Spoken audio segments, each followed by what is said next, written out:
Olá meus amigos, de volta por aqui com mais uma atualização no nosso canal. Obrigado a você que está aí do outro lado nos acompanhando. No vídeo de hoje eu falo sobre um tema especialmente ligado à psicanálise, mas que tem a sua raiz simbólica na mitologia. Me refiro ao complexo de Édipo. Provavelmente você já ouviu falar sobre o complexo de Édipo e, a grosso modo, podemos dizer que o complexo de Édipo é uma fase do desenvolvimento da criança, do sexo masculino, que se caracteriza quando a criança, ou seja, o menino, começa a ter uma forte atração pela figura materna. Curiosamente, em um dado momento, um determinado momento da existência, o menino passa a ter um desejo pela mãe. Tudo isso no campo do inconsciente, obviamente. Ao mesmo tempo que ele tem um desejo pela mãe, desenvolve também uma competição, com o pai. Ou seja, ele passa a ver o pai como o seu principal rival. Isso é algo interessante, porque a criança ela tem um amor, uma admiração absoluta pela mãe e vê no pai um rival. Ele desenvolve uma competição. Isso aqui é claro que nós estamos falando da teoria do Freud. Bom, mas o que essa comparação tem a ver com o Édipo, da mitologia? Você provavelmente conhece a história. Na verdade, o Freud, que é um dos pais da psicanálise, ele sempre se utilizava dessas figuras mitológicas para ilustrar as suas teorias. Nesse caso, o personagem Édipo Rei faz parte de uma obra teatral produzida por Sófocles há 427 anos antes de Cristo. E a história é muito curiosa. Conta-se nesse mito que o Laio, rei de Tebas, teria recebido uma profecia do oráculo, dizendo que no futuro ele seria assassinado pelo seu próprio filho e que o filho o mataria e casaria com a sua esposa, ou seja, casaria com a própria mãe. E a partir daí, o rei então começa a encontrar uma maneira para se proteger, ou seja, para tentar fazer com que essa profecia não se cumpra.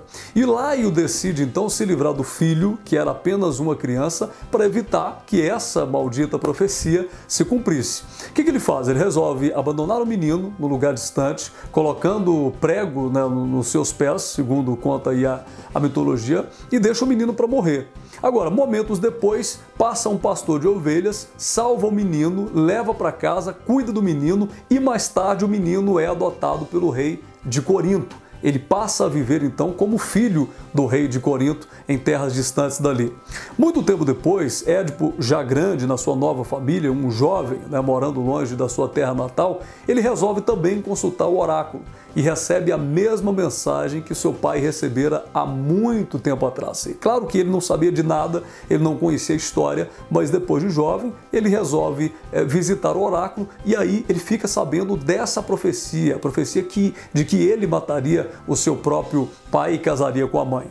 Agora, o que acontece daí em diante é interessante, porque como ele fora criado pelo rei de Corinto, ele passa então a acreditar que a profecia se tratava dos seus pais adotivos. Daí ele resolve fugir dali, vai para longe para evitar que a profecia se cumprisse. Édipo foge de Corinto para Tebas, exatamente onde estava sua família antiga, mas ele não tinha essa informação. Na estrada, durante a sua fuga, ele se depara com um bando de negociantes. Começa um desentendimento, uma briga violenta se explode naquele lugar e Édipo acaba matando o líder do grupo. Isso durante a fuga. Ele encontra comerciantes, por algum motivo explode uma briga, uma discussão, ele acaba matando o líder do grupo.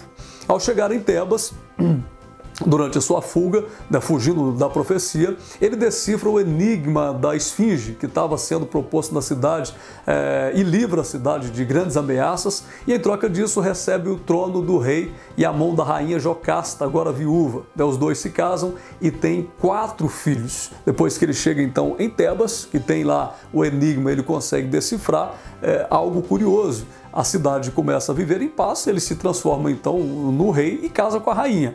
Anos depois, quando a peste abate sobre a cidade, Édipo e Jocasta consultam novamente o oráculo para tentar resolver a questão e acabam descobrindo que o líder do grupo que Édipo matou durante a fuga, vocês lembram, lá com os negociantes, era o seu próprio pai.